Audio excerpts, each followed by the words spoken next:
My name is Anamika, and today I'm here to talk to you about how to talk to models, Gen AI models. I'm the only one standing between you and your drinks. First of all, let me tell you how grateful I am that you chose to be with me today on the last presentation of the second day. So thank you very, very much. I'm so grateful.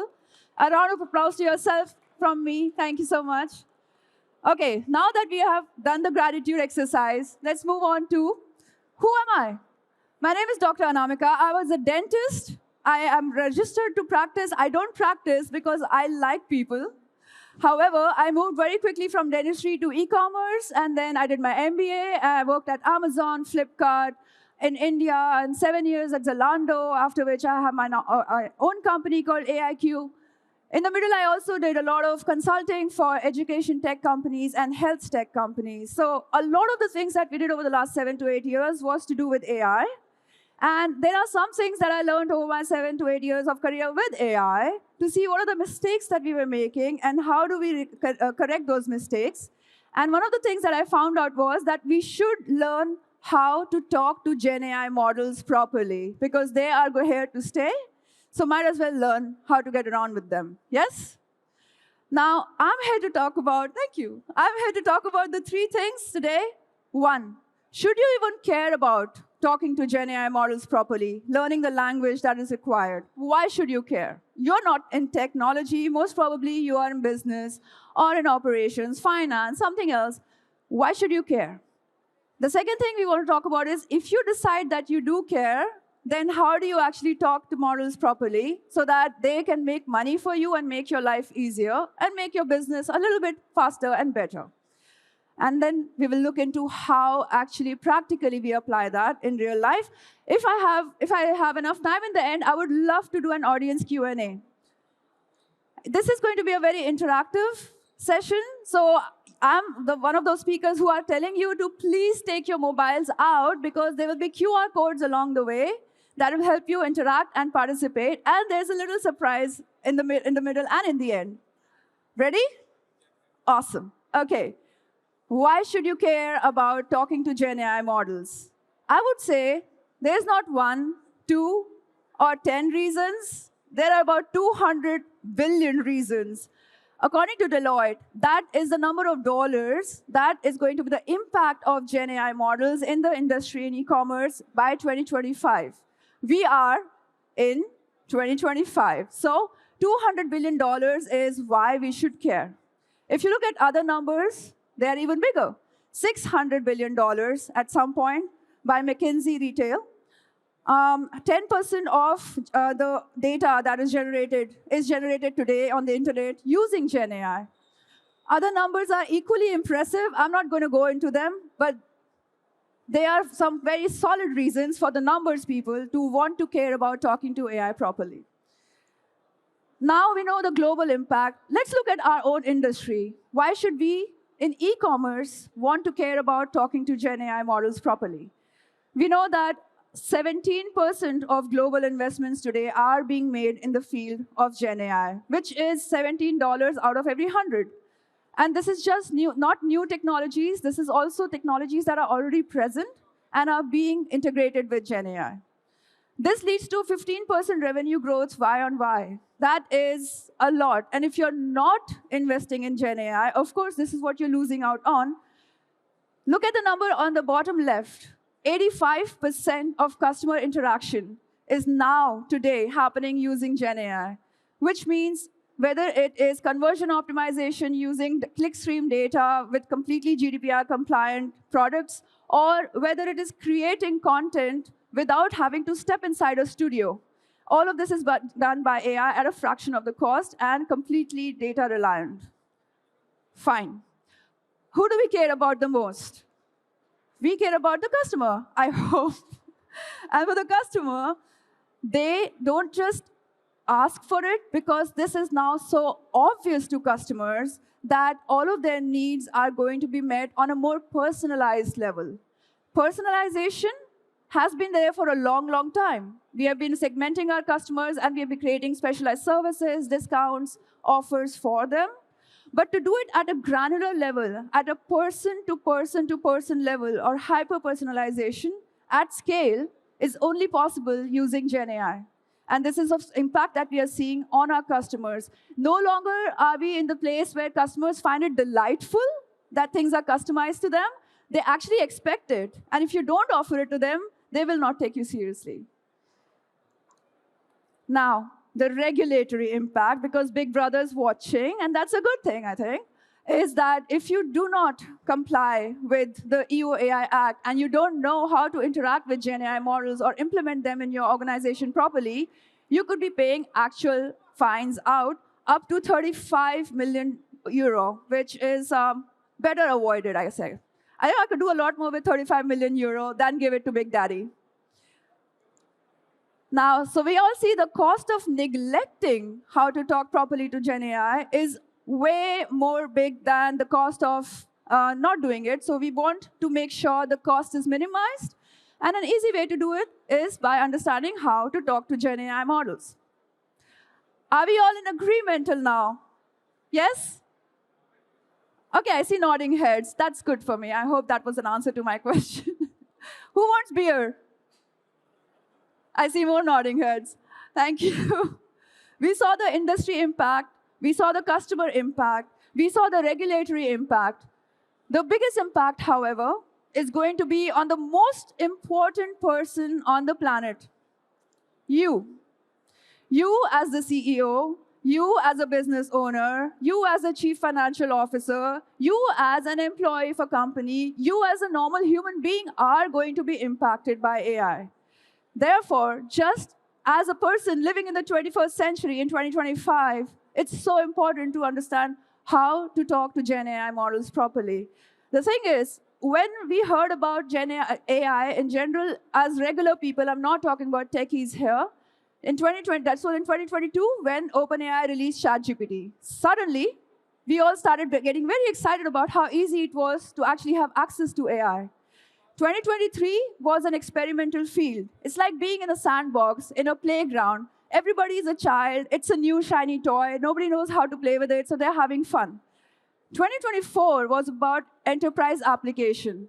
All the fun parts were ending, and now people are starting to invest serious money into AI. We saw the numbers, and those numbers are only going up. However, I am aware that everybody is fed up of Gen AI being spoken about everywhere, because now we are asking the question, fine, it's interesting, but is it making me money? I invested such and such amount in an AI company, or I invested so much in a new AI project, we thought it would solve everything for us, and nothing happened, and now my boss is asking me, what is the ROI? And I don't know. So now we have moved away from the playground, and we are in the professional field. If you watch football, you know how much Ronaldo works out and practices every day. It's between 8 to 10 hours. When you're a professional, you need to know how to work with Gen AI as a professional. You don't need to know the technology behind it, but you need to know how to use it. It's like the internet.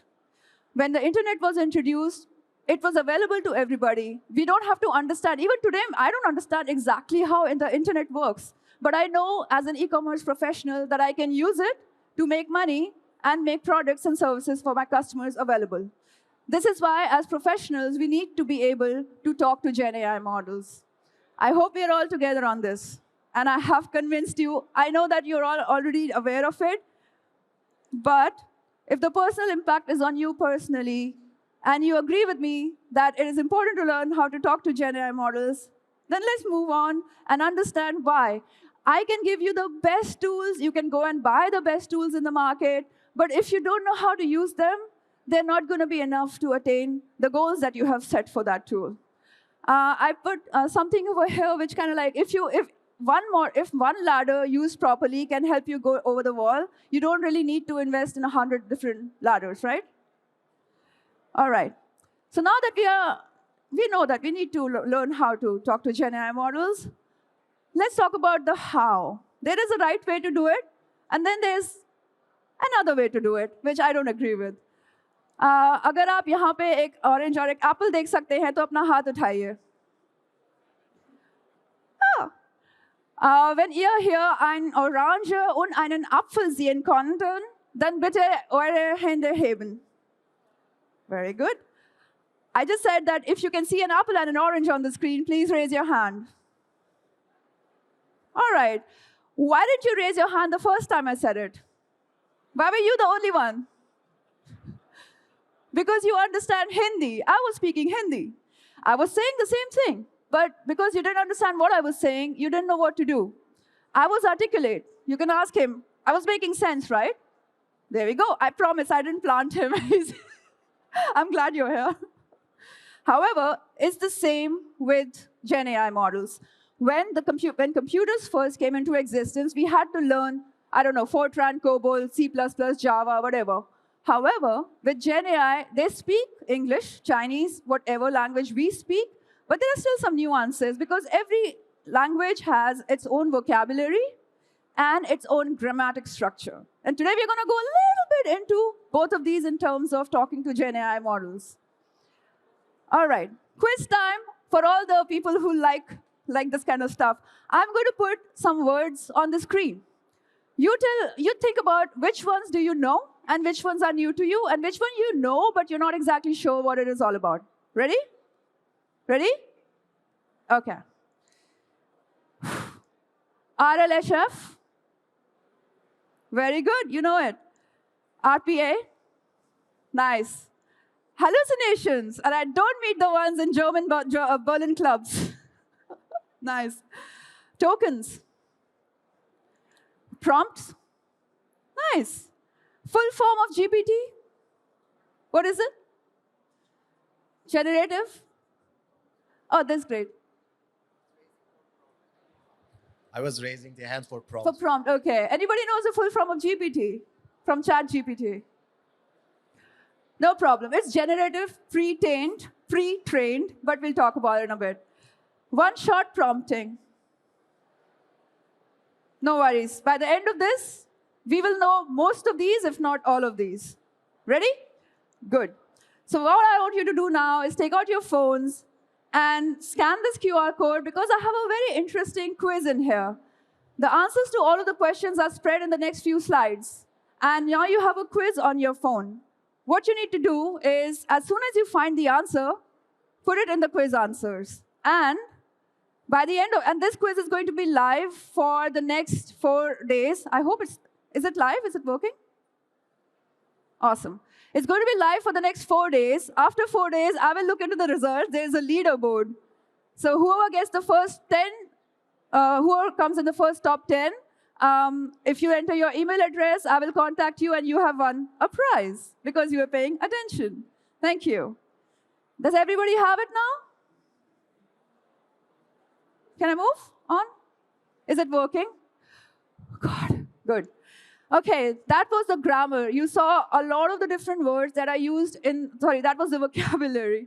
You saw a lot of the different words that we use in vocabulary of GPT and AI and Gen AI models. Now we're going to talk a little bit about the vocabulary. Does anybody know this example? What is it that eats, shoots, and leaves, please? A panda bear. A panda bear, that is correct. Absolutely. A panda, it eats, shoots, and leaves, right? Which is what we know about pandas. And of course, that they're cute. However, if you put 1 comma in the wrong place, now you have a murderous panda on your hands. Because it's coming in, it eats, shoots, and then it leaves. And the whole difference between a cute, cuddly panda and a murderous, rampageous panda is 1 tiny comma. And that is what a small vocabulary change can do. It can change the entire meaning of a sentence. So let's talk about the grammar of Gen AI. To be honest, we call it prompt engineering, right? We say that, oh, I've learned prompt engineering, or he's a prompt engineer. And it sounds so sophisticated and very cool, but actually it's just basic common sense. It's just the right structuring of the prompts which you feed into your GPT models. A prompt is an instruction or a comment or a question, whatever you feed into the model, that it gives you the right answer that you're looking for. So if you ask the right question, you will get the right answer. If you ask an okay question, you will get an okay answer. This could happen. So A prompt is any input or instruction. I asked ChatGPT just a question. Is this a prompt? Literally what I wrote in. And it gave me a long-winded answer. I just wanted a yes or no answer. And I said, just answer in yes or no. And the answer is yes.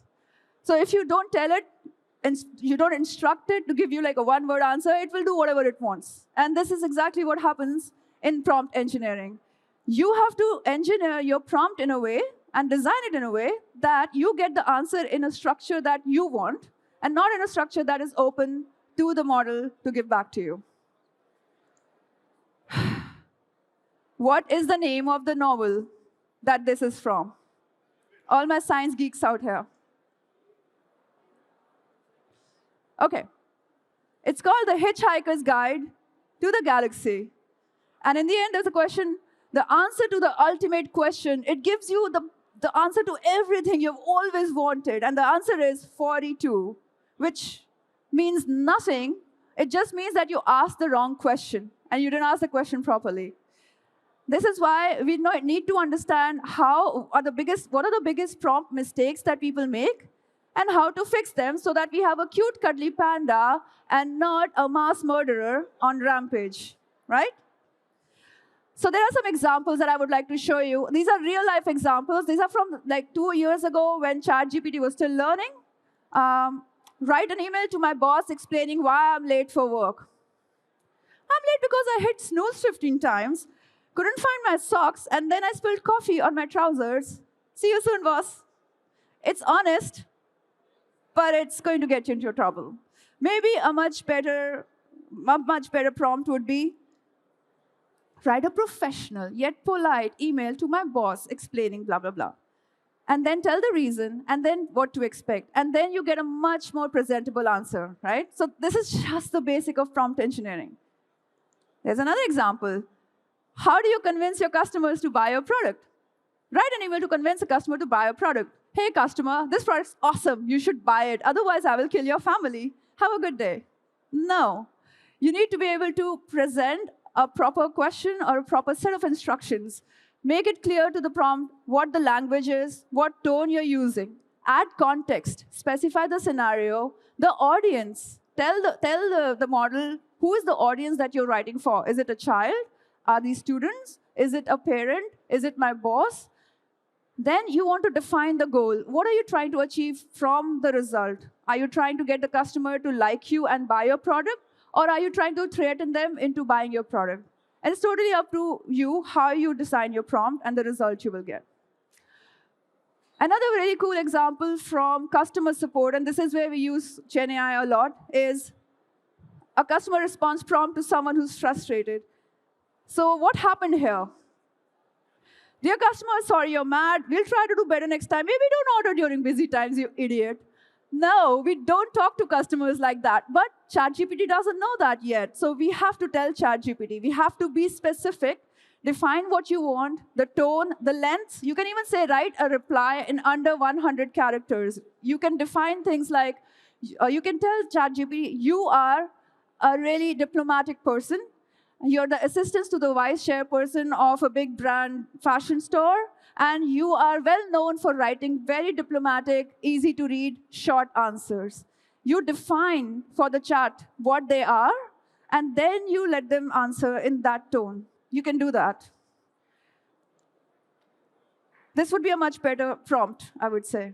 So small fixes, being specific, setting constraints, defining the audience, defining the tone, even telling constraints like do not use words like la la la la la, and saying things like do not be, check for bias, check for clarity, check for how relevant the information is, quote your sources. You can tell chat to do all of that.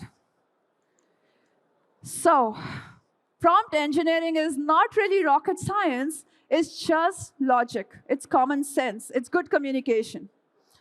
And what I would like to just put together for you is, you can take a screenshot of this, but these are some of the things that every prompt engineering course will teach you with examples. And then what they will make you do is they will make you put your original prompt, then apply something you learned, and then put a final prompt, and you get a much better results. Now, GenAI has a lot of use cases in e-commerce. We spoke about conversion optimization using clickstream data. we spoke about creating e-commerce content videos and catalog imagery. We spoke about replacing manual customer support with automated bots, which we have all seen by now, 85%, right? A lot of times when we use Gen AI, we are not prompting as a user like we do on ChatGPT. We are the user of ChatGPT. However, when we as a business create a chat bot or something, or a Gen AI thing, a product, we are putting what is called a user prompt in. A user prompt is how you define for the end product how they are going to interact with the customer. So a user prompt is like a metadata for your chat product or for your Gen AI product. It's like defining the character. It's like the schooling that you give your product to tell them how they should talk, what are the tones that they should use, whether they are liberal, whether they are casual, whether they are formal, whatever it is, and it always follows that tone. And this is user prompting, this is system prompting, and it is coded into your product. And what happens when it doesn't work well? Does anybody know about Tay? So Microsoft created a bot, a teenager female bot, and then this innocent little bot was not given any system prompts, which means it was completely blank. They put this bot into Twitter. And you know what happens when you go to Twitter and you spend too much time on Twitter? Within 24 hours, from being an innocent teenager, they became racist. This happened in less than 24 hours. The kind of tweets that she was giving out, she was just replying things. She was learning from people on Twitter, which is not where you want your children to get their education. And this is what happened. This is why it's important to be involved when you create your Gen AI products. Make sure that your system prompts are in place so that when a user uses a prompt, the system doesn't pick up on the bad signals. And you know that this is the way that my model is supposed to talk, and not like this. This is how it started, and this is how it ended. They had to pull Tay off Twitter within 24 hours because it was looking really bad for Microsoft when somebody they made talks like this. I don't. Yeah. So I sometimes when I look at this, it was quite a long time ago before we learned our lessons. This is why, but we still don't know about user prompts in a lot of places where I consult. We see that we are making the same mistakes. Therefore, I'm here today. Sometimes I'm not worried about what AI is going to do to us. Sometimes I worry about what we are going to do to AI. I don't know. So we have to be careful about it. Tay went from humans are super cool to full Nazi in less than 24 hours. Again, very solid example to keep in mind. Now, another term that we heard about, and this is again nothing to do with Berlin nightclubs, is hallucinations. Hallucination is when, so let me put it this way. When a politician lies to you, it's called good politics. When an AI lies to you with full confidence, it's called a hallucination. You ask AI a question, you would have seen it also on chat maybe. You ask it a question, a ridiculous question, and it will give you the full confident answer, which has no ground in reality, but it will be fully confident. And this is what we call a hallucination. What we want to do is create the right system prompts, not just that, but also put into place human evaluation. So we want to make sure that the feedback that we get is being evaluated by human people sitting and evaluating that feedback for bias, that the prompts that are given out for mistakes, for racism, for things that we don't want to be out there in the world. So therefore, when we learn how to talk to Gen AI models, we just have to do it right. There's no other way. It's like teaching a little child how to behave, and if it doesn't, it's not their fault, it's yours. However, I don't want to put the whole blame on you, so let's take a look at some of the tips, right? We need to put in some guardrails. I spoke about system prompting. There are also human evaluations. So those guardrails are available that we should be using when we are implementing. We don't need to know the code, we don't need to know the tech, but we need to ask our engineering team and have intelligent conversations with them about What are the guardrails that we are putting into place to avoid bias? And what are the things that we are doing to make sure that our product does not hallucinate, for example? Contextual understanding is so important. Eats, shoots, and leaves is nice. Eats, shoots, and leaves is not. When I say the topic of my talk today is how to talk to models, but I don't tell you that the context is Gen AI models, you would have expected something completely different. So context matters, right? I'm not here to teach you how to talk to models, human models, sorry. So if you want to leave because of that, you can go. But it'll be very confusing to you why what I'm talking about. RLHF, another point on your quiz. Reinforced learning with human feedback. This is what we spoke about. AI is not in a place right now to replace human beings. Why? Because AI is making mistakes. And the only people who have right now the contextual understanding of whether this is a mistake or not are human beings. So we need to have evaluative human beings in the loop. And this is very, very important. Continuous education is important. There are a lot of skills to acquire in 2025 that you can learn from anywhere on the planet, but these are skills that you should know that you should have, especially if you're investing in AI or developing AI in-house. And of course, I have to tell you that this is what my company does. This is a QR code for AIQ Europe. We consult and we do workshops to help your employees, not just the techies, understand AI in a way that they can use it with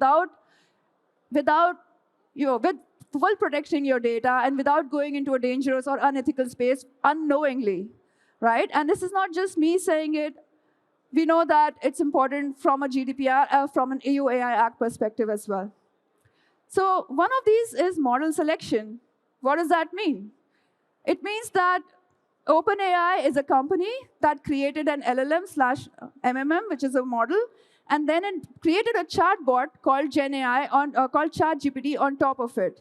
But we know that GPT-4 is not the only model out there.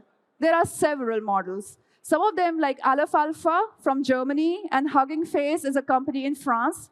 They are made in Europe, so I would highly encourage you to go check them out.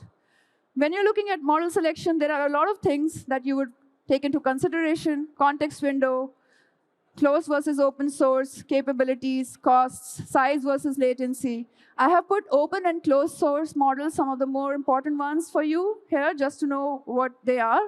We don't have the time to go deeper into what each of these means, but I'm happy to have a conversation with you after, if you want to go deeper into any of these. All of this will help you to decide what to buy or what to build, whether you want to do an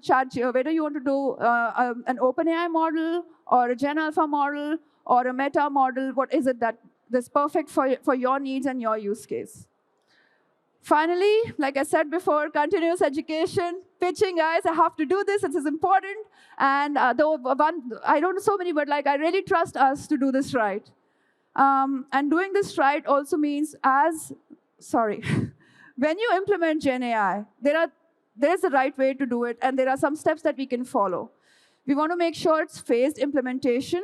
There's continuous training and support, and there's engagement across the organization, because the EU AI Act says this in paragraph 4, that it's really important to have AI literacy across even non-tech teams, where if you're building an AI product, and this is actually something that you need to do. And it's not just for the tech teams, it's also for your non-tech teams to engage better with the AI that they have. With that, I will come back. This is a third QR code. If you have feedback for me, questions, cookies, gifts, some nice prompts, let me know. Let me know what you did not like. Let me know what you liked. And if you leave your email behind, I will share the results with you. I hope you engaged with the quiz. And there is 40 seconds left for the Q&A. Maybe we can have one question. Thank you for the very nice presentation of the topic and your company. I have a question. We saw the AI bot from Twitter. Yeah. It was 2016. Correct. I've seen in the comment. And do you think within this 9 years, the AI improved a lot? Yeah. Would it be another result? Or do you think it will be the same, people still the same 9 years ago? Yeah. Or do you think the AI would react in another way? Thank you very much. What is your name, sir? My name? Andre. Andre, thank you for your question. This is very important. 9 years ago, the mistakes that we made that we don't repeat those mistakes is the reason that we want to do AI properly, that we want to learn how to interact. And I am convinced that it's not only the tech teams that need to know how to do this properly, it's every one of us. So yes, AI has become better. We have learned about system and prompting. We have learned about guardrails. We are doing a lot of things right. We are actually implementing these in most of the new products that we build. However, we need to continue to do this right and educate ourselves, not just for tech, but like as investors and CEOs and team leaders and every department. So this is why it's important. It's a continuous process of improvement. Thank you. Do you think it would be the same answer from the AI like 9 years ago, or the AI would react in another way? If the AI has been trained on good training data and the guardrails are in place, like it said, it's the tool. What we teach it, it will just exaggerate that. So if we do the training right and we remove the bias and we have human beings in the loop to do the feedback and evaluation, then it is only going to get better. So we have to be there. AI is not completely automated at this place right now. We are nicht in der Lage. We are not in the place right now where AI is completely autonomous, thank God. So we have a lot of control and we should execute that control.